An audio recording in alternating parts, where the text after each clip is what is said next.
only after the death of Yahushua HaMashiach that the Goyim were grafted back in, and who were they grafted back in through? The tribe of Ephraim. And you'd mentioned that we can debate that, and I was just curious what you meant by that. Like you said, we can debate that later, guys.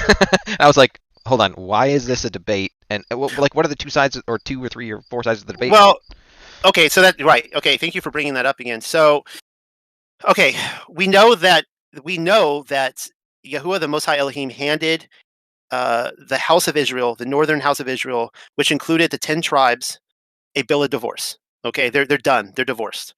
And Torah tells us that if you give your woman a bill of divorce and she goes whoring after other men at that, or whoring after men is maybe a bad term at that point. She's been given her divorce. If she goes to another man, the context is perhaps you gave her the bill of divorce because she was already whoring after other men, but you give her the bill of divorce, she goes to other men.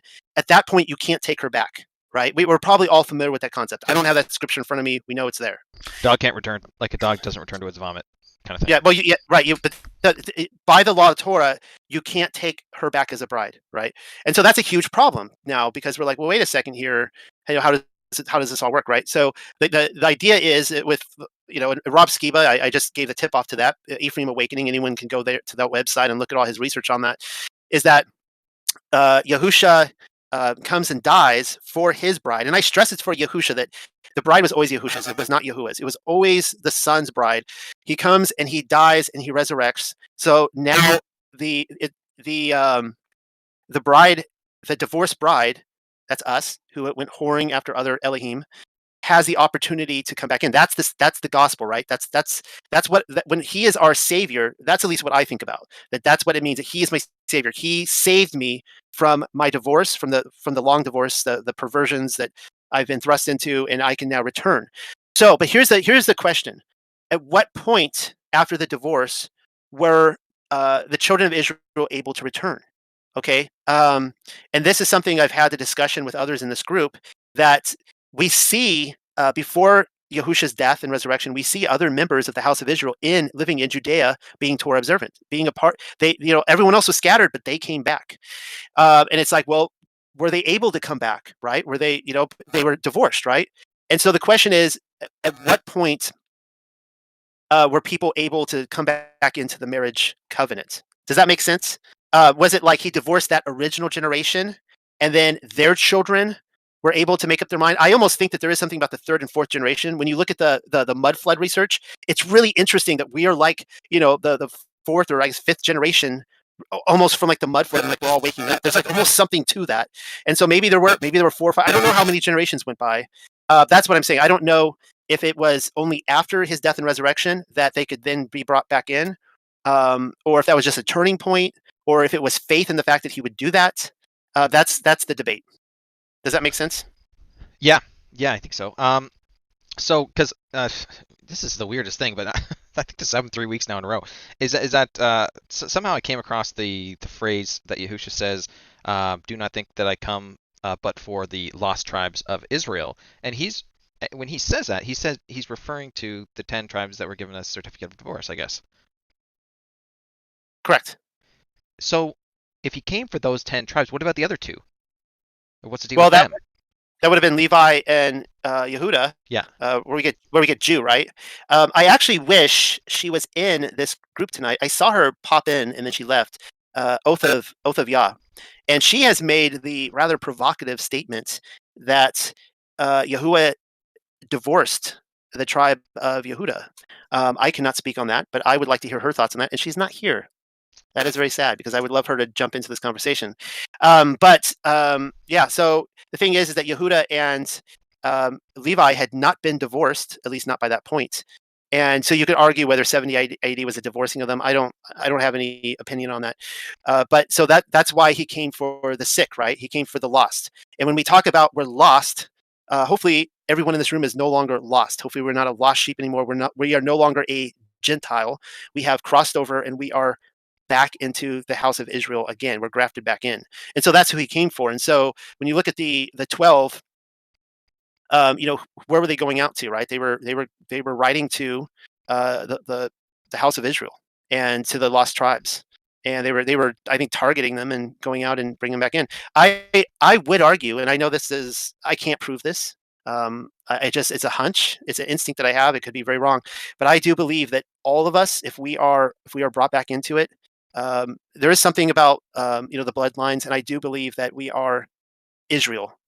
And it's funny is that when people will argue with you, oh, I don't need to keep Torah because I'm not a Jew. It's like, how do you know that? Like, if you actually were to believe that Torah is for the Jews, like, are you willing to stake your eternal security and salvation on the fact that you're not a Jew?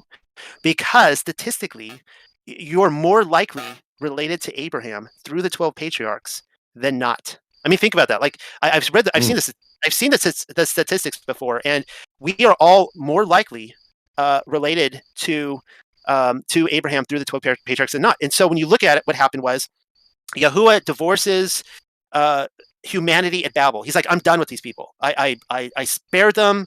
I spared this family in the flood. And look what happened. I'm done. But you know what? I'm going to start all over again with Shem, and the descendant of Shem. We're going to start all over again with Abraham, and then we see the buildup. And again with Israel, he's like, I already want to get rid of these. I can't stand these people. Like remember he said to Moses, he's like, I'm going to just wipe these people out. I'm going to start fresh with you. I'm going to start a new nation with you, right? And so what happens is that when he divorces Israel, he throws them out into the goyim. They become the goyim, and it's really brilliant because it's part of the whole redemption process that Israel has now become the people, the disinherited people, and now we, the disinherited people, the goyim, are it's all being brought back together, right? Into hopefully eventually the two tribes will connect again, Judah and Israel. But yeah, hopefully that kind of addressed all that. Well, it really sure shows that, like you said, this hasn't been hit. That this divorcing or disinheriting humanity at Babel. I might have to pause here. That. What were you just talking about, Noah? Excuse me. I was talking about divorcing or disinheriting humanity at Babel. Israel being right, and us and Torah being following the Torah, which goes basically down to not wanting to give any credit to the Father, which is basically going in this day and age, and for supposedly Christians or Jewish, we have the 10 Commandments, and it's just like, come on, guys, if you're following one commandment and you're saying that's the Father's, you're following the Torah, you're being Torah observant, or as you were saying, being Torah observant. So let's not fool ourselves. It's almost been set up like if you're not a Jewish, you can't be Torah observant. It's like, wait a second here. And something's been spun. As you can see, the confusion has been spun because, like, once again, if you, you believe not to kill anybody, you believe in, the first commandment, number 1 and number 2, and we've talked about this before, you're already following the law. So why are you throwing out all the others? Well, that where you get people is this. They hate this. All the time I talk to people and they're like, oh yeah, when I talk to them about the law of Yahuwah, they're like, I'll point to Revelation 14:12 and it says, keep the commandments of the Father. You guys have heard me quote that 100 times by now. And people go, of course I keep the commandments of the Father. I keep the 10 commandments. And so, they think they've got you there. And it's like, okay, what about the 4th commandment? Which is, remember. It's the only commandment in the 10 commandments that says, remember, do not forget, remember to keep the Sabbath. It's the only of the 10 commandments that has been completely snubbed, forgotten, or redefined.